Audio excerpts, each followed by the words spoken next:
اللہ پاک تمہارے معاملات کے حل کے لیے ایسے ایسے راستے بنا دے گا جن رستوں کے بارے میں تم نے کبھی تصور بھی نہیں کیا ہوگا۔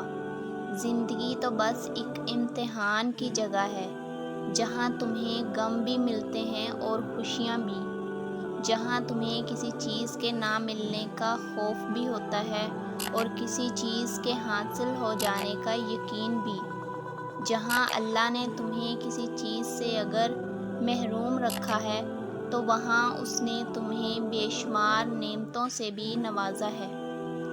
یاد رکھو، سب کچھ وقت اور نصیب پر ہی ڈیپینڈ نہیں کرتا، کچھ چیزیں آپ کے اٹھے ہوئے ہاتھوں اور آپ کی دعاؤں کی منتظر ہوتی ہیں۔ یاد رکھیں، جو چیز کوشش سے نہ ملے وہ دعا سے ضرور حاصل ہوتی ہے۔ دعا ہی وہ واحد شے ہے جو قبولیت کے راستے کھول دیتی ہے۔ اللہ تمہیں مشکل وقت میں ڈالتا ہی اس لیے ہے تاکہ تم اس سے دعا کے ذریعے رابطہ کرو، صرف اسے ہی اپنا کارساز مانو۔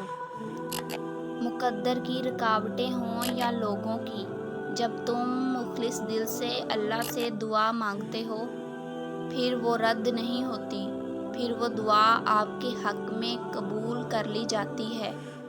بات ساری یقین کی ہے، اس پاک ذات پر یقین ہو تو ہمیں سب کچھ ممکن نظر آتا ہے۔ تمہارا یقین ہی تمہاری دعا کی قبولیت کی ضمانت ہے۔ جب انسان اللہ سے رابطہ جوڑ لیتا ہے تو پھر ناممکن کی گنجائش باقی نہیں رہتی، پھر انسان کو بند دروازے بھی کھلتے نظر آتے ہیں۔ وہ دعائیں جو انسان کو بظاہر ناممکن نظر آتی ہیں، پھر قبول ہوتی ہوئی نظر آنے لگتی ہیں۔ جب تم کسی مشکل کے آنے پر اللہ سے رابطہ کرتے ہو، اسی سے مدد طلب کرتے ہو، تو پھر ہار کی گنجائش نہیں رہتی، پھر جیت تمہارا مقدر ہوتی ہے۔